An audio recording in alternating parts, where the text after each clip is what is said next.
में कंफ्यूजन होता था कि ऐसे कौन सा है, ऐसे कौन सा है. This is the level from which I started. Maximum बच्चे वहीं से शुरू करते हैं.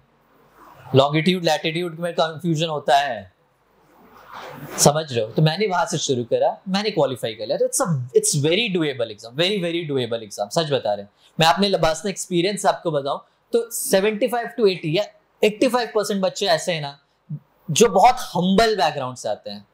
उनके पापा मम्मी कोई बहुत बड़े सिविल सर्वेंट्स नहीं है, या बहुत बड़े पॉलिटिशियंस नहीं है, या बहुत बड़े बिजनेसमैन नहीं है, या एकदम बड़े बड़े सिटी से नहीं. They come from a very humble background. हमारे जैसा middle class, lower middle class, बिल्कुल नॉर्मल बैकग्राउंड से हम लोग सबको आने वाले लोग, वैसे लोग ज्यादा वहां पहुंच पाते हैं. समझ में आ रही बात. तो it's a very very doable exam. बस शर्त है कि आप वो डाउट मत आने दो खुद में कि मेरे से हो पाएगा कि नहीं. क्योंकि जब सेल्फ डाउट होता है ना तब चीजें खराब होने लगती हैं. समझ में आ रहा बात. चंदू चैंपियन मूवी देखी आपने? यार मूवी मैं बहुत देखता हूँ तो मुझे कोट करने में अच्छा लगता है. चंदू चैंपियन, कार्तिक आर्यन नहीं देखी? चंदू चैंपियन नहीं देखी आपने? नहीं देखी? देखना है उसका एक मूवी का. I will show you the scene.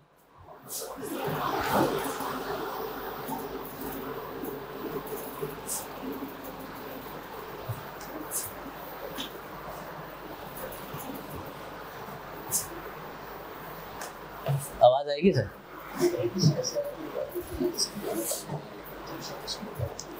आवाज कैसे बढ़ती है? आवाज बढ़ती है इसमें? आवाज नहीं बढ़ती है? बढ़ती होगी आवाज तो कहीं. तो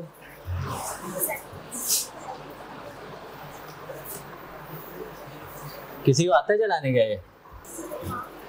हाँ है? यहाँ वॉल्यूम का बटन नहीं है यार. कोई बात नहीं, कभी आप देखना, ये मूवी देखोगे तो आपको समझ में आ जाएगा. इसमें वो कहता है कि एग्जाम्पल्स देता है कैसे जिनके पास पैरालंपिक्स, सबको पता है ना, जो डिसेबल्ड होता है उनको ओलंपिक्स होता है, उसको पैरालंपिक्स कहते हैं. उसके बारे में एग्जाम्पल देता है कि ऐसे ऐसे हमने केसेस देखे हैं जहाँ पे एक लेडी है जिसको एक ट्रक ने कुचल दिया था, उसकी पैर चली गई but still she is able to swim. ऐसा और एग्जाम्पल्स देते हैं कि एक बंदा है जिसका सिर्फ एक पैर है बट स्टिल वो हाई जंप मार पाता है 5-5 फीट से ऊपर के. हाई जंप मारना is not an easy thing यार. कोई हाई जंप खेलने वाला है क्या? हाई जंप करना 5 फीट इज बिग थिंग. तो वो ऐसे एग्जाम्पल्स देता है. फिर आगे ये कहता है कि लाइफ में ना हराना किसी को बहुत बड़ी बात नहीं है, लेकिन सबसे बड़ी बात है ना खुद की उस आवाज को हराना जो हमेशा कहता है कि तुम नहीं कर पाओगे, तुमसे नहीं हो पाएगा. समझ रहे हो? Self doubt. उस आवाज को प्लीज कभी उठने मत देना. समझ में आ रही बात? सबको आएगा वो सेल्फ डाउट, सबको आएगा. आप सबको आता है, मुझे भी आता था, सबको आएगा. बट उस सेल्फ डाउट को हमेशा सप्रेस करके रखो. जब भी आए तभी भी हमेशा बताओ कि I have a big dream to achieve. I have to come into something which is so great, which has such a great legacy. मुझे उस चीज का पार्ट बनना है. तो उस चीज को हमेशा याद रखना. We'll come to the strategy. अब काम की चीज है.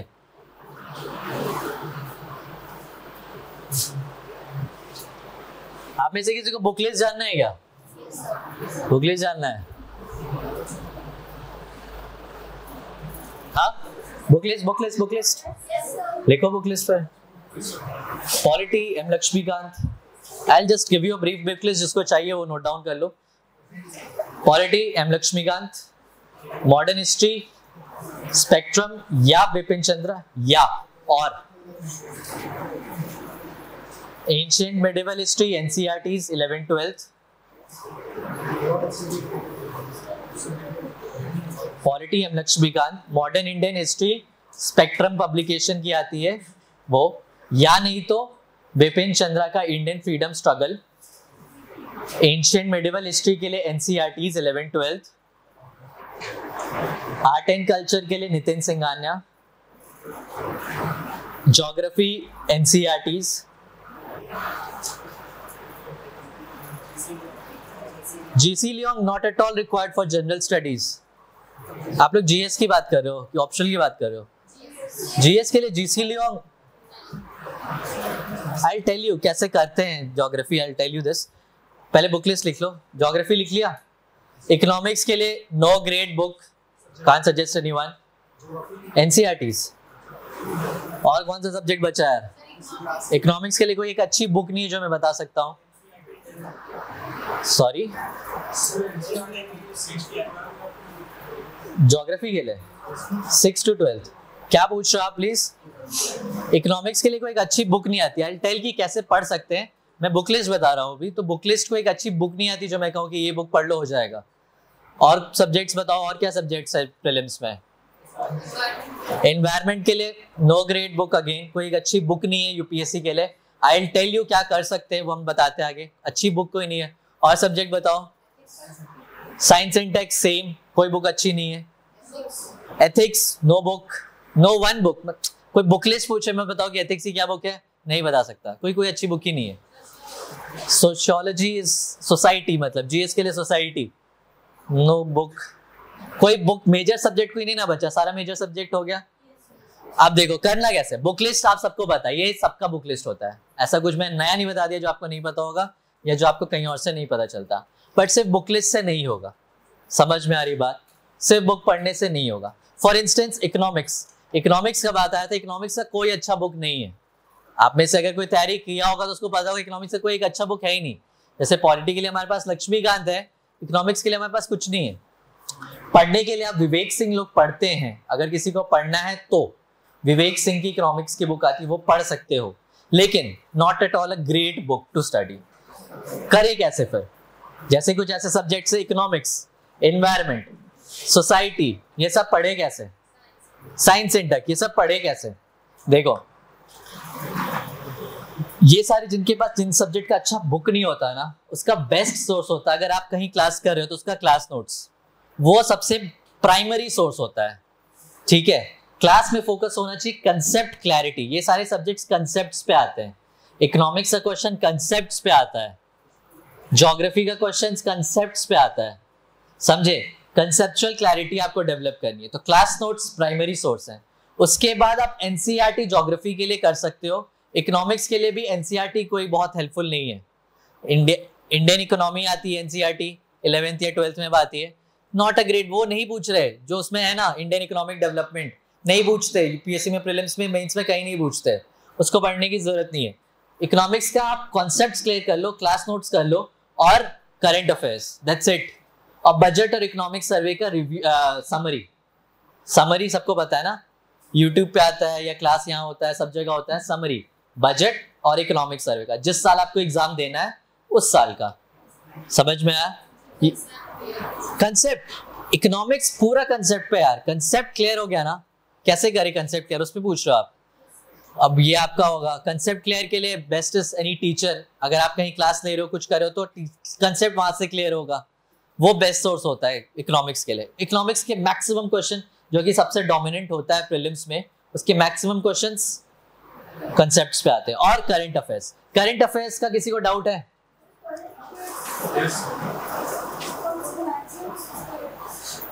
बहुत डाउट है करंट अफेयर्स के लिए। न्यूज़पेपर, मंथली मैगजीन, तो I will address current affairs अच्छे से। पहले न्यूज़पेपर देखो, न्यूज़पेपर आप में से सब लोग पढ़ते होगे, पढ़ना नहीं पढ़ते होगे तो प्लीज पढ़ना। हिंदी मीडियम के हो तो हिंदी वाला, इंग्लिश मीडियम के तो द इंडियन एक्सप्रेस या द हिंदू, इस दोनों में से कोई एक, ठीक है।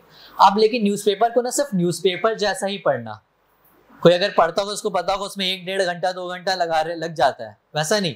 न्यूज़पेपर को प्लीज न्यूज़पेपर जैसा ही पढ़ो। मतलब न्यूज़पेपर में कैसा आता है, चीजें स्टोरी के फॉर्मेट में होती हैं, चीजें इवॉल्व होती हैं। जैसे बजट, कल पेंशन लागू हो गया सेंट्रल गवर्नमेंट के लिए, वो आज न्यूज में आएगा, कल आएगा, परसों आएगा, अगले दिन आएगा। जैसे जैसे न्यूज इवॉल्व होता है ना, वैसे वैसे न्यूज़पेपर में आता है।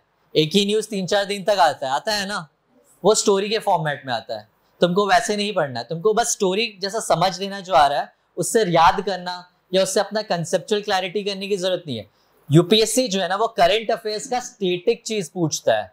फॉर एग्जाम्पल, जैसे आप में से कोई कॉमन टॉपिक अगर मैं उठाऊं, क्या कॉमन टॉपिक उठाऊं समझाने के लिए? हाँ सॉरी, प्रेसिडेंट। मान लो प्रेसिडेंट पे क्वेश्चन आया, ठीक है, प्रेसिडेंट पे क्वेश्चन आया, प्रेसिडेंट यहाँ गई, इस देश में गई, इस देश में गई, मान लो ये सब न्यूज में आता है। प्रेसिडेंट अभी गई हुई थी ट्रिप पे, तो ये सब न्यूज पे आ रहा है। तुमको वो बहुत ज्यादा मैटर नहीं करता, तुमको प्रेसिडेंट का करंट अफेयर्स नहीं जानना कि कहाँ कहाँ गई, क्या क्या काम हुआ, ये नहीं जानना। तुमको जानना है प्रेसिडेंट का स्टैटिक चीज मतलब प्रेसिडेंट किस आर्टिकल से प्रेसिडेंट बनता है कॉन्स्टिट्यूशन में, उनकी क्या क्या पावर्स हैं, उनको कैसे इलेक्ट होती हैं, उनको कैसे हटाया जा सकता है, समझ में आ रहा है।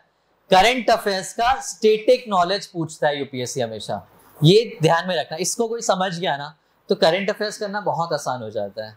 और करंट अफेयर्स का कोई एंड नहीं है, कोई अंत नहीं है, उसका सिर्फ एक स्टैंडर्ड सोर्स करके चले जाओ। आप पूछे कौन सी मैगजीन, कोई भी मैगजीन, टोटली योर चॉइस, कोई भी एक कोचिंग इंस्टीट्यूट की मैगजीन आप पढ़ के जाओ, समझ में आया। मंथली मैगजीन पढ़ो, सबको पता है ना मंथली मैगजीन आती है, मंथली मैगजीन पढ़ो। वो देखो न्यूज़पेपर पढ़ो महीने भर स्टोरी के फॉर्मेट में, उस महीने का मंथली मैगजीन पढ़ो, अंडरलाइन करो जो उसमें इंपॉर्टेंट लग रहा है आपको प्रीलिम्स पर्सपेक्टिव से, और फिर रिवाइज करो। बस कुछ एक्स्ट्रा मत करो करंट अफेयर्स के लिए, समझ लो। करंट अफेयर्स से किसी का प्रीलिम्स क्वालिफाई नहीं होता, सच बता रहे हैं आपको। कोई सिर्फ सोचे कि हम करंट अफेयर्स एकदम बहुत अच्छे से करके चले जाए प्रीलिम्स होगा, नहीं होगा। प्रीलिम्स जिसका होता है, अगर आप लोग ऑब्जर्व किए होगे ना, प्रीलिम्स एक ऐसा एग्जाम है ना जिसका एक बार अगर होने लगता है ना तो उसका बार बार होने लगता है, और जिसका एक बार रुकता है उसका बार बार रुकता है। अगर आप लोग नहीं किए हो इसको ऑब्जर्व करना। बहुत से बच्चे होते हैं जो एक बार निकाल लिया है तो बार बार प्रीलिम्स तो निकाल ही लेते हैं, मेंस नहीं। प्रीलिम्स अगर नहीं निकल रहा है तो बार बार नहीं निकलता। प्रीलिम्स इज अ स्ट्रैटेजी का गेम, एक खेल की तरह है, गेम है यार, समझ में आ रही बात। वो सिर्फ नॉलेज से नहीं निकलेगा। अगर कोई सोच रहा है ना कि प्रीलिम्स मेरे को सिर्फ नॉलेज से निकालना है, कभी नहीं निकलेगा। स्टेट पीसीएस का भी नहीं निकालेगा, सच बता रहे, नहीं निकलेगा। प्रीलिम्स के लिए आपको एक स्ट्रैटेजी डेवलप करनी होती है, पेपर सॉल्व करनी। नॉलेज तो चाहिए ही चाहिए, वो तो इंपॉर्टेंट है ही, उसके बियॉन्ड बहुत सी चीजें चाहिए होती है। पेपर कैसे सॉल्व करें, यूपीएससी के प्रीलिम्स से बहुत से क्वेश्चंस एलिमिनेशन से भी सॉल्व होते हैं। आप में से कोई देखा है प्रीवियस ईयर क्वेश्चंस? नहीं देखा है तो देखना, बहुत सी चीजें कॉमन सेंस से भी सॉल्व होती हैं, और यही है जो प्रीलिम्स क्वालिफाई कराता है। सिर्फ नॉलेज से प्रीलिम्स कभी नहीं निकलता, समझ में आ रही बात। तो करंट अफेयर्स बहुत ज्यादा अति मत करना, बेसिक सोर्स कर लो, कोई एक मैगजीन, न्यूज़पेपर साल भर पढ़ो और उस मैगजीन को बार बार रिवाइज करो, रिवीजन पे फोकस करो। उसके बियॉन्ड कुछ अगर आ गया ना करंट अफेयर्स क्वेश्चन प्रीलिम्स में, छोड़ दो। अगर कॉमन सेंस से बनना है तो बनाओ, नहीं तो छोड़ दो, उससे कट ऑफ नहीं डिसाइड हो रहा, समझ में आ रहा। यूपीएससी या स्टेट पीसीएस का एग्जाम कोई स्कूल कॉलेज का एग्जाम तो है नहीं कि 33% मार्क्स लाना ही लाना है, ऐसा एग्जाम तो नहीं है ना। रिलेटिव एग्जाम है। रिलेटिव एग्जाम मतलब क्या, मेरा परफॉर्मेंस डिपेंड कर रहा है ये कैसा परफॉर्म कर रहा है। अगर हम दोनों एग्जाम दिए प्रीलिम्स का, अगर मेरे को 100 नंबर आया, इसको 102 नंबर आया, तो ये क्वालिफाई करेगा, हम नहीं करेंगे, जबकि मेरा 100 नंबर भी खराब नहीं था। समझ में आ रही है बात, ये बात समझो, बहुत इंपॉर्टेंट हो जाती है प्रीलिम्स के लिए। रिलेटिव एग्जाम है तो अगर कोई बहुत टफ क्वेश्चन आता है ना तो वो 99% जनता नहीं बना पाएगी, 99% स्टूडेंट्स नहीं बना पाएंगे। अगर कोई साल का प्रीलिम्स का पेपर देखा है, वर्ल्ड टॉयलेट ऑर्गेनाइजेशन पे क्वेश्चन आया था। तुम हजारों मैगजीन पढ़ लो, वो तो कहीं नहीं पढ़ोगे, सच बता रहे, कहीं नहीं पढ़ोगे। कहां से आया किसी को भी नहीं पता, लेकिन वो मैक्सिमम जनता या तो छोड़ के आएगी उस क्वेश्चन को, या नहीं तो कॉमन सेंस से बनेगा। समझ में आ रही बात, वो क्वेश्चन कॉमन सेंस से बन रहा था, समझ में आ रही बात। तो करंट अफेयर्स के लिए बहुत ज्यादा प्लीज मत भागो, बेसिक सोर्स कर लो, उसको अच्छे से रिवाइज कर लो, दैट्स इट। समझ में आया।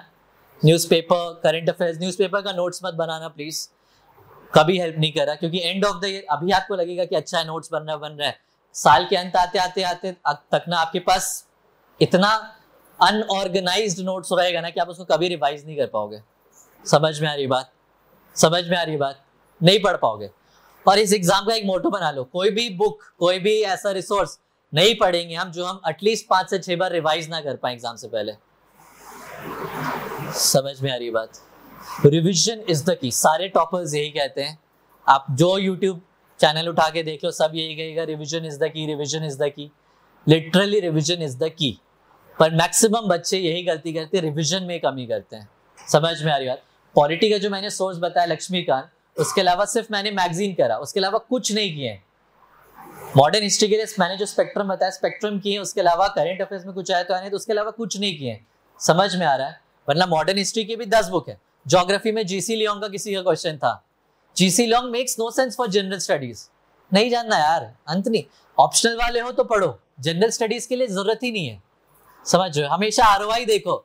जीसी लियोंग अच्छी मोटी बुक है, किसके पास है जीसी लियोंग? है किसी के पास? GC Leong is a thick book, पढ़ने में टाइम लगेगा उसको, लगेगा।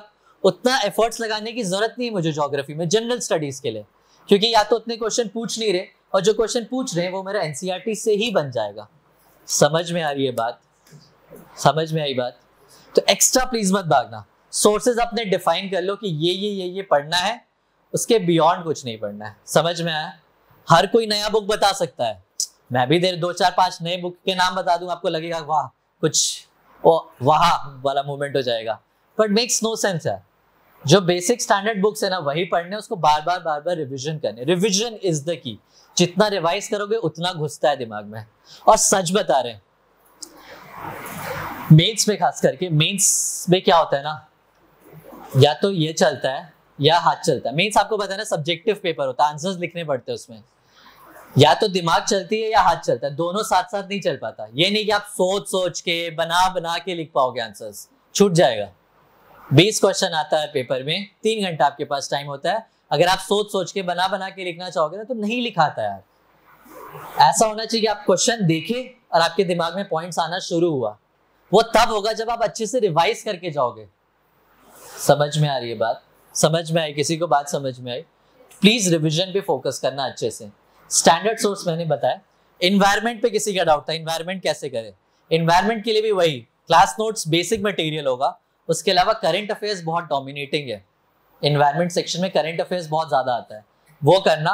और यूट्यूब पे कुछ वीडियोस हैं जहाँ पे मैपिंग सिखाया हुआ है। मैपिंग होता है ज्योग्राफी एनवायरनमेंट में, मैपिंग बहुत ज्यादा इंपॉर्टेंट है। उसमें यूट्यूब में कुछ वीडियोस हैं, समझ में आया? जैसे एक वीडियो है उसमें तुम भारत दर्शन करके, एक वीडियो का नाम है भारत दर्शन मैपिंग, उसको सर्च करके तुम लोग देखना। उसमें क्या है, उसमें स्टेट वाइज सारे रिवर्स, सारे माउंटेन्स, सारे नेशनल पार्क, सारे वाइल्ड लाइफ सेंचुरी, ये सब मार्क कर दिए हैं। ईजियर हो गया तुमको करने के लिए। समझ में आ रही बात? तो ये सारी चीजें एटलस से करना बहुत मुश्किल है, कोई करा देता है क्लास में या यूट्यूब के थ्रू, वो हेल्प करता है। समझ में आई बात? समझ में आई बात? तो ये कर लेना। समझ में आ गया? और बताओ। और सीसैट ग्रेट को। सीसैट में सबको डाउट है? Sorry, science tech island. CSAT पे हम लोग बात करते हैं। सीसैट में सबको डाउट है, राइट? सीसैट टफ है। आप में से कोई साइंस बैकग्राउंड से आता है? साइंस बैकग्राउंड से कितने बच्चे हैं? आप लोग मैथ्स का सीसैट का पेपर देखे हो? देखे हो? आप लोग को भी टफ लगता है मैथ्स? लगता है? देखो, सीसैट का स्ट्रैटेजी सिंपल है। उसमें आपको कितने मार्क्स चाहिए? 66.666, 67 मान लो, बस 67 मार्क्स चाहिए आपको सीसैट में, आप क्वालिफाई हो जाओगे सीसैट। आप सीसैट के लिए क्या करना है, मैं क्या करता था, 3 सेक्शन उसमें आते हैं। एक होता है इंग्लिश कॉम्प्रिहेंशन या कॉम्प्रिहेंशन को, एक होता है रीजनिंग, एक होता है तुम्हारा मैथ्स। 3 सेक्शन आते हैं। अपना एक स्ट्रेंथ आइडेंटिफाई कर लो, तुम्हारा इन तीनों में से तुम्हारा मजबूत पकड़ किसमें है। जैसे मेरा मजबूत पकड़ कॉम्प्रिहेंशन में था, इंग्लिश कॉम्प्रिहेंशन में, उसके 28 क्वेश्चन आते थे। मेरा ऑब्जेक्टिव रहता था कि उसके 28 में से मैम अटेम्प्ट तो सारा करेंगे, उसमें इतना ऐसा अटेम्प्ट करें कि एटलीस्ट मेरे 26-27 तो सही हो। ऐसे अपना एक स्ट्रेंथ एरिया आइडेंटिफाई कर लो, जो तुम्हारा स्ट्रेंथ हो। सबका अपना अपना स्ट्रेंथ होगा। साइंस वालों के लिए मैथ्स अच्छा है तो उनके लिए मैथ्स स्ट्रेंथ होगा, किसी का साइंटिफिक बैकग्राउंड है उसके लिए रीजनिंग के क्वेश्चंस भी इजी होते हैं। समझ में आ रही बात? अपना स्ट्रेंथ आइडेंटिफाई कर लो, वो आपका मेजर एरिया होगा, पहला। दूसरा, जो तुम्हारा वीक एरिया है, जैसे मेरे लिए मैथ्स वीक एरिया था, मैथ्स का बेसिक करके चले जाओ कि इजी क्वेश्चंस तुम सॉल्व कर लो। बेसिक, बहुत हाई लेवल मत करो। बेसिक यानी एवरेज कर लो, परसेंटेजेस कर लो, बेसिक परम्यूटेशन कॉम्बिनेशन कर लो, बेसिक प्रोबेबिलिटी कर लो। समझ में आ रही है बात? बेसिक इजी वाला पोर्शन करके चलो, जो आसान क्वेश्चन उससे हो जाए। समझ में आ रहा है? अगर सीसेट में तुम 48 to 50 क्वेश्चन भी आउट ऑफ 80 क्वेश्चन अटेम्प्ट कर लेते हो तो तुम्हारा हो जाता है, क्योंकि एक क्वेश्चन में तुमको 2.5 मार्क्स मिलते हैं सीसेट में। समझ में आ रही बात? एक क्वेश्चन सही होता है तो 2.5 मार्क्स मिलते हैं। समझ में? सीसेट की स्ट्रैटेजी, अपना एक स्ट्रेंथ आइडेंटिफाई कर लो, उस स्ट्रेंथ को एकदम अच्छे से स्ट्रेंथ बना लो। जो वीक है उस पर उसका बेसिक करके चले जाओ, इजी। वो कैसे करके जाओगे? अगर यहाँ क्लास कर रहे हो, यहाँ क्लास होती है तो वहां कर लो, अगर नहीं हो रही डिजिटल सोर्स, यूट्यूब पे भरा हुआ है सीसेट का क्लास, सच बता रहे भरा हुआ है, प्लीज देख के जाना। समझ में आया? हो जाएगा। सीसेट बहुत टफ नहीं है। सीसेट में सबसे इंपॉर्टेंट चीज है सिर्फ 66.666 नंबर चाहिए, ये बहुत इजी कर देता है चीजें। समझ में आ रही है बात? तो बहुत ज्यादा हाइप मत बनाना, लेकिन एक बार देख जरूर लेना। ये नहीं कि छोड़ दी एग्जाम से 10 दिन पहले सीसैट देखेंगे, ये गलती प्लीज मत करना। समझ में आई बात? अभी से देख लो। दिन में, हफ्ते में अगर 1 घंटा 2 घंटा भी दे पाए ना, संडेज को, सैटरडेज को, हफ्ते में भी अगर 1 से 1.5 घंटा 2 घंटा दे पाए सीसैट के लिए, मोर देन इनफ। समझ में आ रही बात? बस ट्रिक सीखना है, कम टाइम में सॉल्व करने का ट्रिक, वही तो सीखना, और तो कुछ सीखना नहीं है। समझ में आ गई बात सीसैट की? साइंस एंड टेक पे आपका क्वेश्चन था। साइंस एंड टेक सेम, कोई अच्छी बुक नहीं है which I can suggest you. Class notes is the best source for science and tech. उसके अलावा करंट अफेयर्स का मैगजीन, दैट्स इट। उसके अलावा कुछ भी नहीं पढ़ना। समझ में आ रही बात? बेसिक साइंस का अंत नहीं, आप पढ़ने चाहो तो आप पढ़ सकते हो साइंस की बुक्स, फिजिक्स और फिजिक्स केमिस्ट्री की 9-10 तक की, और 11-12 में आप बायो की पढ़ सकते हो।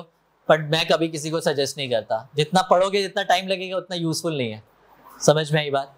बेसिक होगा क्लास नोट्स और मंथली मैगजीन, करंट अफेयर्स का मैगजीन, बस। उसके बियॉन्ड ना साइंस एंड टेक का मैक्सिमम क्वेश्चन जो है ना कॉमन सेंस से सॉल्व होता है।